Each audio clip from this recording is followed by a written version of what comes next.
के प्रभाव से भव्य जीव घोर संसार सागर से पार उतरते हैं। हे राम, आप उस सम्यक दर्शन की भली भांति आराधना करना। हे पद्माव पदम, वह सम्यक दर्शन साम्राज्य से भी बढ़कर है। राज्य तो नष्ट हो जाता है, पर सम्यक दर्शन स्थायी होता है। सम्यक दर्शन एक ऐसी चीज है, वह कभी भी नष्ट नहीं होती है।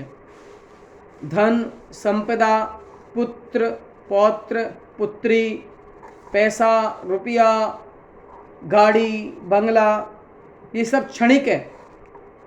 जब तक आपका पुण्य है तब तक वो आपके पास रहेंगे, उसके बाद उनका विनाश निश्चित संभव है।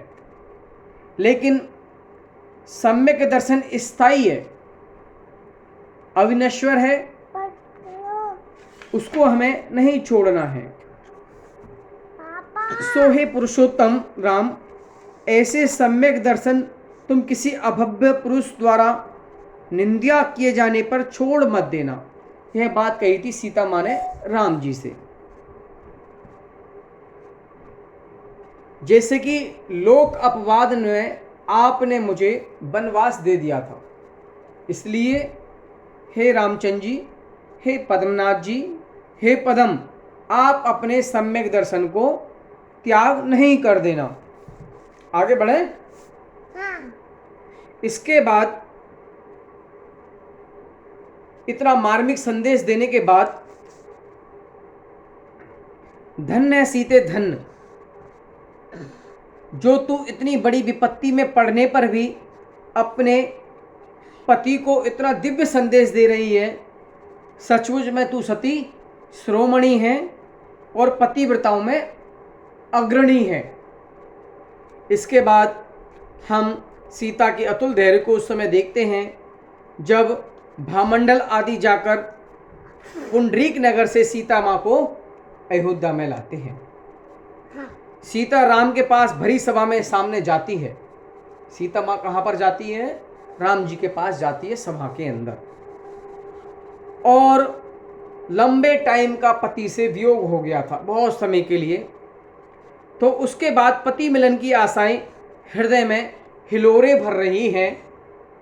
ऐसे समय राम कहते हैं, सीते सामने क्यों खड़ी हैं आप? यहां से हट जाओ, मैं तुझे देखना पसंद नहीं करता हूं। रामचंद्र जी किसको बोलते हैं? सीता माँ को। सामने से हट जाओ, मैं तुझे देखना पसंद नहीं करती हूं। देखिए समय की विचित्रता। सैकड़ों वर्षों के बाद प्रियजनों द्वारा अत्यंत स्नेहपूर्वक आग्रह के साथ लाई जाने पर भी सीता ने जब राम के वचन सुने होंगे तो आप सोच रहे होंगे कि क्या प्रभाव पड़ा होगा उस समय सीता के मन पर। लेकिन सीता माँ तो एक सती हैं, सावित्री हैं, पतिव्रता हैं और धन्य हैं। उन्होंने बहुत धैर्य रखा और लास्ट में मौन हो गए। इस प्रकार सीता ने राम से कहा, हे नाथ, यदि तुम्हें छोड़ना ही था, तुम्हें अगर मेरा त्याग ही करना था, तो आप मुझे अर्का माताओं के पास त्याग कराते, जिससे मेरा धर्म ध्यान होता और मैं संसार में उन्हें नहीं आती और मेरा संयम का पथ खुल जाता।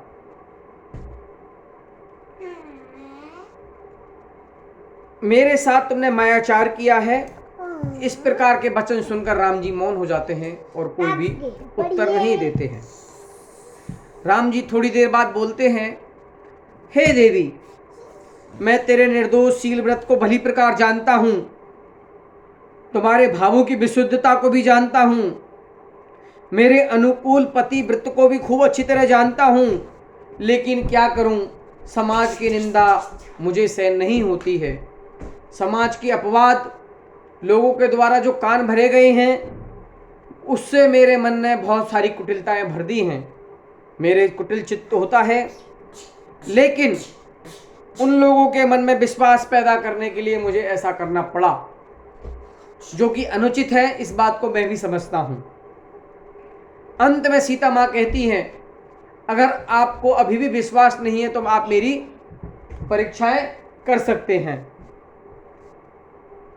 तो परीक्षा उन्होंने करने के लिए उन्होंने कहा, अगर आपको मेरे पे विश्वास नहीं है तो मैं विषाविष सर्प होता है उसके मुंह में हाथ डाल देती हूँ, अग्नि के कुंड में कूद जाती हूँ, और कहो तो मैं विष का पान कर लेती हूँ, कालकूट विष का। तभी राम भगवान एक क्षण चुप रहते हैं, कहते हैं कि जाओ आप अग्निकुंड में प्रवेश करो।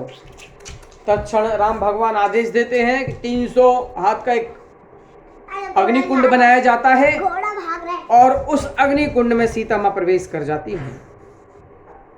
इस साक्ष्य को देखने के लिए वहां पर उपस्थित उस नगर के बहुत सारे लोग देखते हैं उस सीन को और बड़े व्याकुल हो जाते हैं, और देखते देखते ही जो सीता माँ थी वो परमेश्वर का ध्यान लगाकर बैठ जाती हैं और कहती हैं, अगर मैंने किसी भी प्रकार से मन से, वचन से, काय से किसी भी पर पुरुष के बारे में मैंने चिंतन किया हो, उनके मेरे मन में विचार आया हो, तो हे अग्नि आप मुझे तत्क्षण भस्म कर दें। ऐसा कहकर अग्नि में विराजमान हो जाती हैं सीता माँ।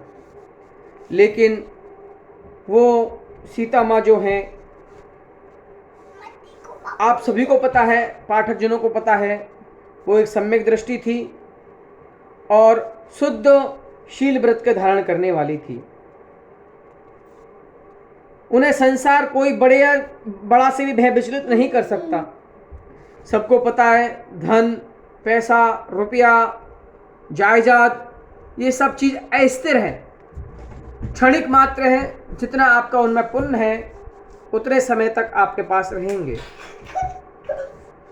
इस प्रकार सीता माँ इनको अस्थिर जानकर सभी परिग्रह का त्याग कर आत्म कल्याण करने के लिए भवसागर में नहीं डूबे, विषय अभिलाषाओं में जीवन भटके नहीं, तो क्या करें। इसलिए आप अपने मन को एकाग्रचित करें, ध्यान करें और संसार को क्षणिक माने।